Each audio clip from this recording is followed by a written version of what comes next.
Assalamualaikum warahmatullahi wabarakatuh. Bagaimana kabarnya? Semoga kalian dalam keadaan sehat walafiat dan tetap semangat. Nah, di video pembelajaran kita kali ini kita akan mempelajari mengenai adab kepada teman dan saudara. Pengertian adab dan pergaulan. Adab menurut bahasa Arab berasal dari kata adaba ya'dubu yang berarti mengundang atau mengajak. Sedangkan secara istilah adalah melatih diri dengan budi pekerti dan akhlak yang mulia. Menurut Syekh Muhammad An-Naqib Al-Atas, adab adalah ilmu tentang tujuan mencari pengetahuan, sedangkan tujuan mencari pengetahuan dalam Islam ialah menanamkan kebaikan dalam diri manusia sebagai manusia dan sebagai pribadi. Adab selalu berhubungan dengan akhlak.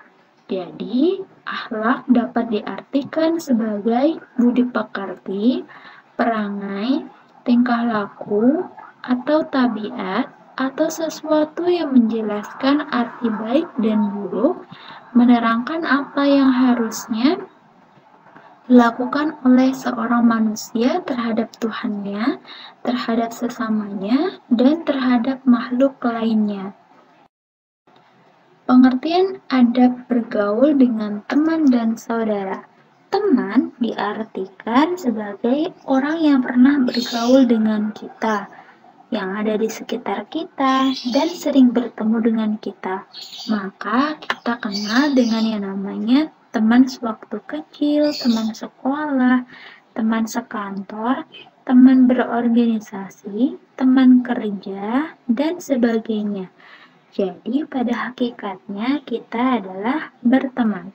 Sedangkan saudara adalah orang yang masih memiliki hubungan kerabat dengan kita. Sampai garis keturunan ketujuh masih dikaitkan saudara.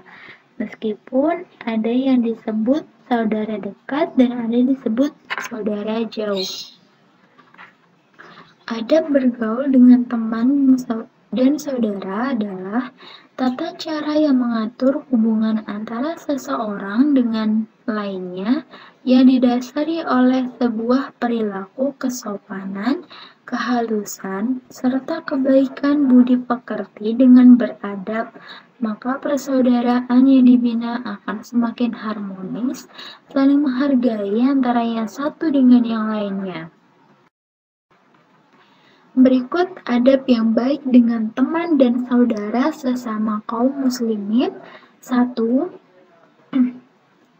Bertegur sapa yang santun. 2. Saling silaturahmi. 3. Memilih teman bergaul dan bersahabat yang memiliki agama yang baik. 4. Menampakkan rasa senang, bersikap lembut, dan rasa sayang kepada saudara-saudara secara muslim. 5. Saling menasihati di antara saudara-saudara sesama muslim.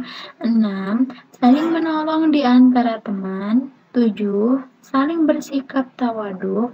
8. Berbaik sangka kepada teman. 9. Mendahulukan saudara seiman. 10. Saling menutup aib satu sama lain. 11. Saling memaafkan dan menahan amarah. 12. Dilarang saling mencela dengan gelar-gelar yang buruk. Adapun dalil adab bergaul dengan teman dan saudara, yakni terdapat dalam Quran Surah Az-Zukhruf ayat 67 yang berbunyi, A'udzubillahi minasyaitonirrajim. Al-akhillau yawma idzin ba'duhum li ba'din aduwwun illal muttaqin. Yang artinya, teman-teman akrab pada hari itu sebagiannya menjadi musuh bagian sebagian yang lain kecuali orang-orang yang bertakwa. Kemudian ada juga sabda Rasulullah, An Abi Hurairah anna Nabiyya sallallahu alaihi wasallam qala ar-rajulu ala dini khaliliha falyandur ahadukam mayyukhallil, yang artinya dari Abu Hurairah bahwa Nabi Shallallahu Alaihi Wasallam bersabda, seseorang itu sangat tergantung dengan agama temannya, maka hendaklah seseorang di antaramu melihat siapa yang menjadi temannya. Nah, ayat tersebut dengan hadis memerintahkan kepada kita hendaknya untuk pandai-pandai dalam memilih teman bergaul, karena pengaruh baik dan buruk tergantung dari teman-teman dan sahabatnya. Bahkan tidak jarang kita terbawa dan terpengaruh oleh kebiasaan baik maupun kebiasaan buruk mereka. Demikian penjelasan yang dapat saya sampaikan, semoga dapat bermanfaat. Assalamualaikum warahmatullahi wabarakatuh.